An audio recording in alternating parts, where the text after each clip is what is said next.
The West Asia crisis is not just about shortages, it is also about sound, missiles, and sirens across neighboring countries. The fear stays, and in countries away from conflict zones, we have our own noise problem.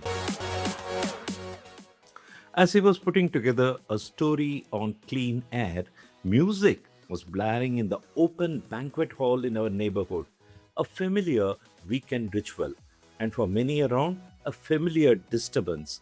It made me pause. We speak a lot about air pollution. We measure it, track it, debate it, but there is another form of pollution we experience every single day and rarely question: noise. Loud sound is not always noise. Sometimes it is thrill, sometimes it is identity. The louder the speaker, the bigger the statement, the deeper the exhaust, the stronger the presence, the sharper the horn, the quicker the power. We have grown up celebrating sound. From festival speakers to modified bikes to aircrafts tearing through the sky. In cities like Mumbai and Kolkata, living with noise is not a choice, it is routine. Noise is not outside us, it is part of how we live. Psychologists call this sensation seeking behavior, the thrill of creating sound, the thrill of being heard, the thrill of being noticed. For some, loud sound is not disturbance, it is presence, it is control. But here is a part we rarely hear: sound beyond a point stops being fun and starts becoming damage. According to the World Health Organization, over 1 billion young people are at risk of hearing loss simply because how they listen. Let's look at decibel levels and the damage they can cause. At 85 decibels, you are safe for about 8 hours.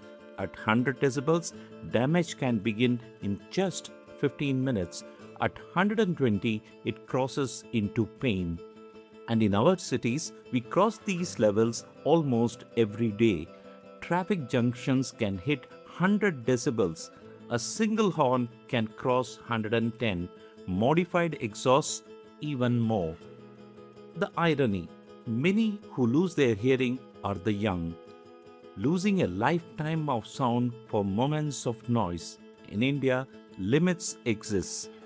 Residential areas are expected to stay within safe decibel levels. Silent zones around hospitals and schools even lower. But for some, breaking the rule is part of the thrill. The louder the violation, the stronger the assertion. Noise becomes behavior. And that is the real story. Noise is not just sound, it is culture, it is identity, it is competition for attention. And increasingly, it is a public health crisis. I am Ravi Shankar, and this is TVJ Quick Take, a series that breaks down the story behind what we experience every day. Because awareness is the first step to change.